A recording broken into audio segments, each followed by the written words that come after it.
네, 안녕하세요. 달입니다. 이 세 번째 컨텐츠를 계속 이어가겠습니다. 비평하지 말고 낭독해라. 짧게 해라. 친구가 계속 조언을 했는데 제가 다 무시하고 있습니다. 모르겠습니다. 일단 그냥 가겠습니다. 이 편에서 끝내겠습니다. 네, 지금 뭐 저녁도 오고 있습니다. 지금 도시에. 자, 지금까지 이 살인자 안셀베커의 심리, 살인에 대해서 죄의식을 느끼고 있지 않은, 물론 안셀베커가 죄의식을 느끼지 않는 것은 아닙니다. 겉으로는 그렇게 하고 있지만 그의 의식 속에서는 구조적으로 끝없이 죄의식을 내가 느끼지 않는다고 자기 변호도 하고 정당화하고 있지만, 실은 그의 무의식에서는 세디즘 못지않게 큰 죄의식적 마주이즘에 빠져 있는 것입니다. 원래 이렇게 무지라고 하는 것은 노력의 결과입니다. 내가 모르고 있다는 것은 끝없이 모르기 위해서 노력하고 있다는 것이죠. 일본의 어떤 구주주의 학자가 말한 건데요. 아무튼 이런 사이코패스적인 그의 심리적 원천이 어디인지를 지금 파고 들어가 보고 있는 것입니다. 지금까지 살펴본 바 바로 그의 아버지 조니입니다. 안셀의 이름이 그의 할아버지에서 온 것이고, 또 그래서 그 심리적 원천의 뿌리는 아주 깊습니다. 그런데 그것은요, 안셀 스스로가 만들어낸 것이 아니라 어떤 기득권처럼, 약간 표현이 묘합니다만은 이 기득권 같은 의식, 수동적인 의식입니다. 자기가 생산해낸 의식이 아니라는 것입니다. 폭력적 남성성들이 대부분 그렇습니다. 그래서 건강하지 않은 것입니다. 전쟁터에서 배운 명령과 복종의 체계, 약자에게는 군림하려는 태도, 또 주인에게는 유린당하지만 굴종적인 어떤 태도, 이것을 니체 들레지는 노예 도덕적 노예 심리라고 표현했습니다.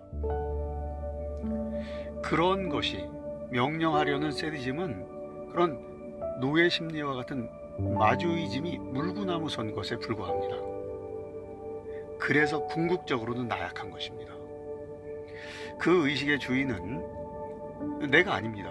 전쟁터나 학교나 군대나 병원이나 회사에서, 어떤 시스템에서, 체계나 구조로부터, 예전부터 형성되어 온 어떤 전통으로부터 무의식적으로 비판의식 없이 물려받은 것입니다. 왜냐하면 그것이 힘이 세기 때문에, 기득권이기 때문에, 저항하려면 힘들기 때문에.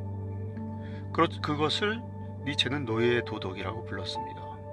내가 생산해낸 도덕이 아니라 물려받은 것이기 때문에 노예로서의 도덕입니다. 그리고 거기서 나오는 힘을 반응적 힘이라고 불렀어요. 이것은 대단히 부정적인 힘인데요, 노예 도덕도 어떤 힘을 불러일으키고 그 힘은 반응적 힘인데 부정적인 것입니다. 바로 죄의식이라든가 양심 가책 또는 복수심들이 그 힘의 모습들입니다. 저는 지금 니체 들레지의 개념을 인용하고 있는데요, 민음사에서 나온 들레지의 책 니체와 철학, 특히 256쪽입니다. 256쪽의 도표를 참고하시고요, 전후 맥락들을 꼼꼼히 읽어보시면 좋겠습니다. 그런데요, 제가 이제부터 전편에서 좀 다소 모호한 그 구절이었는데요, 인간 본성의 복잡성과 그 복잡성의 안과 밖을 서성이고 망설이고 불안과 공포에 시달리면서 용기와 정의와 사랑의 편에 서고자 고투하는 인물들의 서사에 대해 말씀드렸는데요, 바로 그 인물들에게 눈을 돌려보겠습니다. 할 말이 너무 많은 소설이고요, 들여다봐야 할 인물들도 많지만 헤이즐과 사피 두 여성들을 만나보겠습니다. 헤이즐은요, 안셀에게 살해당한 제니의 쌍둥이 여동생입니다. 그녀도 첫눈에 안셀에게 반합니다. 안타깝지만 그렇습니다. 그러나 이미 언니 제니의 애인이었던 안셀을 차지할 수 없음을 알고 복잡한 신경이 됩니다. 이 두 쌍둥이 자녀들이 나중에 이런 문제로 좀 감정 싸움도 하는데요, 작가는 모든 인물들에게 어떤 소설가적 마음을 정직하게 나눠주었지만 헤이즐에게도 그랬습니다. 헤이즐이 정직한 인물이라는 것이죠. 이 가지지 못한 것에 대한 안타까움, 질투심, 그런 것들이 헤이즐에게 있습니다. 거기서 그녀는 망설이고 또 주저하고 힘들어합니다. 이런 모습은 자칫하면 반응적 힘, 부정적 힘으로 갈 수 있는 결핍감입니다. 복수심이라든가 양심가책이라든가 죄의식으로 갈 수 있습니다. 그러나 그녀는 언니 제니를 사랑합니다. 언제나 언니 제니에 대한 사랑을 놓치지 않습니다. 이 소설에는 많은 남자들이 등장하는데요, 많습니다. 정말 남자들이 여기저기에 등장합니다. 이 다 내면에 어딘가가 성한 구석이 없고 다 고장나고 또 뒤틀리고 아주 좀 그런 인물들 뿐입니다. 폭력적이고요. 그런데 헤이즐의 남편 루이스만은 그렇지 않습니다.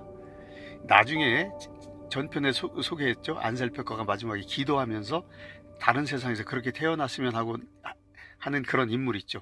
친절하고 우아하고 이해심 깊은 남자. 바로 그런 남자가 헤이즐의 남편 루이스입니다. 그런 남자가 한 사람이라도 이 소설에 등장해서 저로서는 참 다행입니다. 헤이즐이 지닌 이 사랑의 힘이라고 보여집니다.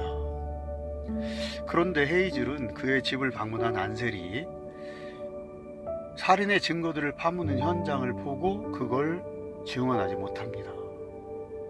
여기서도 복합성이 보입니다. 착하고 따뜻한 심성을 가졌지만 용기에까지는 이르지 못하는 모습이죠. 그녀는 안셀이 살인 용의자라는 심증을 굳힌 다음에도 경감인 사피에게 전화를 걸기는 했지만 그냥 끊고 맙니다. 서성이고 망설이죠. 그렇지만 결국 언니 제니에게 안셀의 정체를 폭로하고 그녀를 안셀에게서 떠나게 하는데 결정적인 역할을 합니다. 그러나 결국 제니는 죽음을 당하고 맙니다. 언니의 장례식을 치르고 헤이즐은 미용실을 찾아 긴 머리카락을 다 자릅니다. 몇 센치만 남기고요. 엠마 왓슨 같다는 미용사의 칭찬을 들으면서 헤이즐은 어린 소년 같은 자신의 모습, 또 열등감을 키워주었던 뺨의 주근깨마저 감미롭게 느낍니다.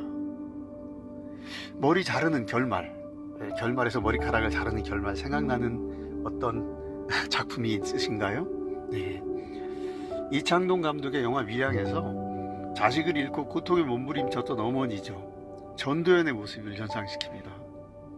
머리카락을 자르는 전도연은 큰 무언가를 딛고 일어선 사람의 얼굴을 하고 있습니다. 네, 헤이즐도 그렇죠. 그런데요, 헤이즐에게는 또 다른 결말이 있습니다. 헤이즐은 안셀페커의 사형 집행 현장에 어머니와 함께 증인으로 참여합니다. 살인자가 죽어가는 모습을 보면서 어머니는 눈물을 흘리지만 헤이즐은 두려움이나 망설임 없이 의연하게 지켜봅니다. 안셀을 좋아하던 소녀 시절, 거실 건너편에서 그를 부끄럽게 수동적으로 숨어서 훔쳐보던 그런 시선이 아닙니다. 그녀의 시선은 당당하죠. 그 시선은 이제 헤이즐 자신의 것입니다. 시선의 주인은 헤이즐 자신입니다. 인간 본성의 복잡성과 그 복잡성의 안과 밖을 서성이고 망설이고 불안과 공포에 시달린 끝에서 헤이즐은 마침내 용기와 정의와 사랑의 편에 섰습니다. 그녀는 니체 들레즈의 개념으로 노예 도덕이나 반응적 힘, 부정적 힘의 표상이 아닙니다. 주인 도덕과 적극적 힘, 긍정적 힘의 주체로 서 있습니다. 자, 이제는 사피입니다. 저는 이 소설에서 가장 매력적인 인물로 사피를 꼽고 싶은데요. 사피는 12살 때 앞서 말했듯이 위탁 가정 미스 젬마의 집에서 안셀과 함께 살았습니다. 앞서 말한 다람쥐 여우 안셀이 동물들을 잔인하게 죽이고 진열시킨 걸 목격했습니다. 그녀 역시 당시에는 본능에 시달리면서요, 내적 갈등을 겪고 있습니다. 소설의 한 대목을 읽어볼까요? 이 부분은 안셀과 같이 살았던 위탁가족 미스 젬마의 집을 사피가 떠나는 장면에서 안셀과의 그 대면하는 장면입니다. 근데 이 부분에서요, 우리가 주목해야 될 것은 안셀에 대한 사피의 그 복합적인 어떤 태도입니다. 안셀이 그랬다는 걸 알면서도 어떻게 반응하는지 한번 볼까요? 안셀이 다가가서 사피를 껴안았다. 따뜻한 몸이 그녀를 누르자 상상과는 다른 느낌이 들었다. 그의 손길이 닿자 무감각한 듯 하면서도 멍해지며 현기증이 났다. 처음으로 사피는 자신이 미워졌다. 분노, 절망, 수치심이 들었다. 소녀라기보다는 여성으로서의 뭔가를 깊게 깨달으며 느껴진 마음이었다. 그것은 수면 아래 깔려있던 자신의 가장 추악한 모습에 대한 증오였다. 그녀는 손을 뻗어 그를 안았고 그를 받아들였다. 이랬습니다. 복합적인 모습이죠.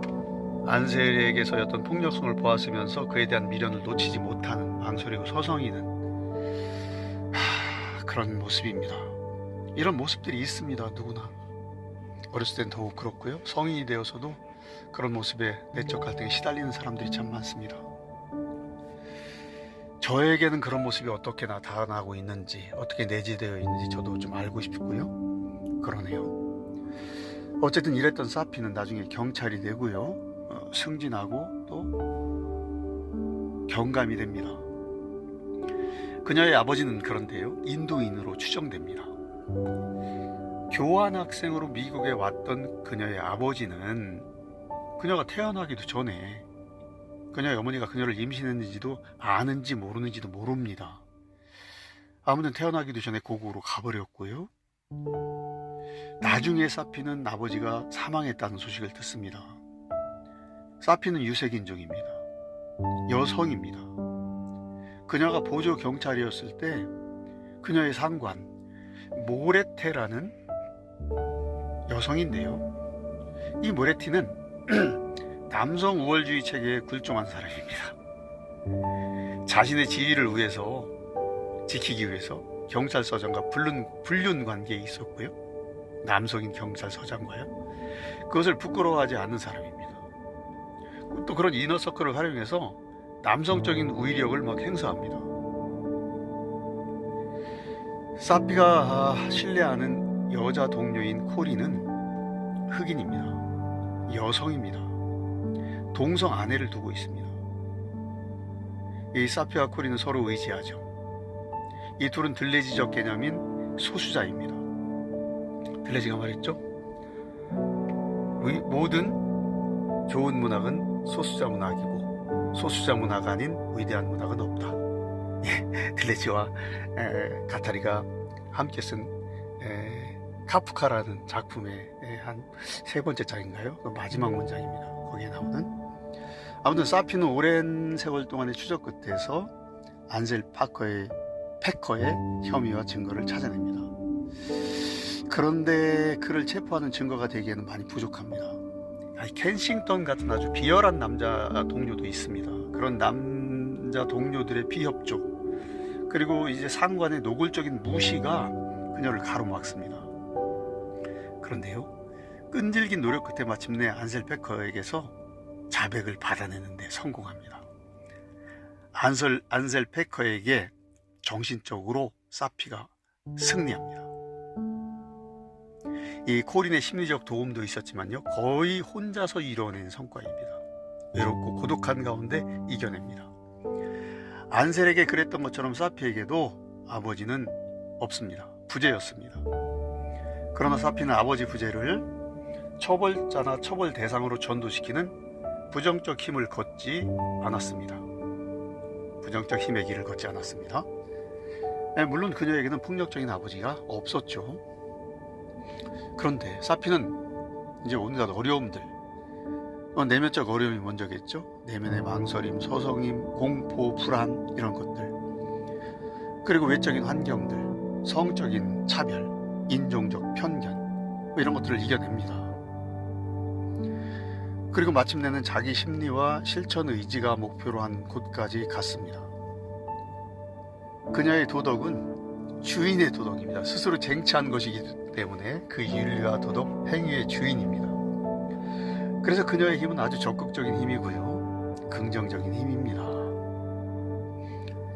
남성 우월주의라는 것 있잖아요. 이게 심리적인 측면에만을 뜻하는 것은 아니죠. 남성의 기득권은 결국 현실입니다. 기득권이 무엇입니까? 이미 주어진 권리라는 뜻이죠. 이 주체적인 어떤 그 획득 과정, 수렴 과정이 없는 기득권, 그냥 주어진 것이기 때문에 주인적 소유가 아닙니다. 그 자체로는 노예적 소유가 되기가 쉽죠. 기득권이 없을 뿐더러 그래서 차별적이고 모멸적인 소수자의 지위에서 당당히 자신이 주체를 형성해 나간 헤일리와 사피의 모습, 아마도 작가 다냐 쿠카푸카가 밝게 조명해서 독자에게 선물로 주고 싶은 그런 인물들일 것입니다. 이제 거의 다 온 것 같습니다. 한 인물과 한 장소가 남았습니다. 블루 해리슨, 블루 하우스. 이 인물과 식당은 안셀이 마지막 날까지 다시 찾고 싶은 동경의 대상입니다. 마치 위대한 개츠비에서 개츠비가 밤마다 하염없이 바라보는 뉴욕 롱아일랜드 저택의 녹색 불빛을 연상시키죠. 거기는 영원히 도달할 수 없는 대문자 A의 자리입니다. 블루 해리스는 안셀 베커의 아기 동생의 딸입니다. 16살이고요. 앞서 살해당했던 세 소녀들과 같은 나이입니다. 그 블루 해리슨이 안셀 베커와 같이 같은 집에서 동거하는 모습을 보면서 사피는 이 블루 해리슨을 구하기 위해 용기를 냅니다. 안셀의 과거를 블루와 그의 어머니에게 알려줌으로써 그들이 안셀과 분리될 수 있도록 하죠. 용기 있는 행동입니다. 그 용기 덕분에 블루는 블루하우스에 머물 수 있게 되었고요. 안셀 베커는 영원히 블루하우스에 갈 수 없지만 우리 독자들은 마음이 내킬 때마다 블루를 만날 수 있고요. 또 그곳에 갈 수 있습니다. 물론 이것은 마음의 여행입니다. 자, 이제 저는 길었습니다. 다냐 쿠카푸카의 어느 사형에 관한 기록에 대한 여행을 마치겠습니다. 못한 이야기가 많습니다만 여기서 마치겠습니다. 이제 저녁이 오고 있고요. 이제 정말 가을인 것 같습니다.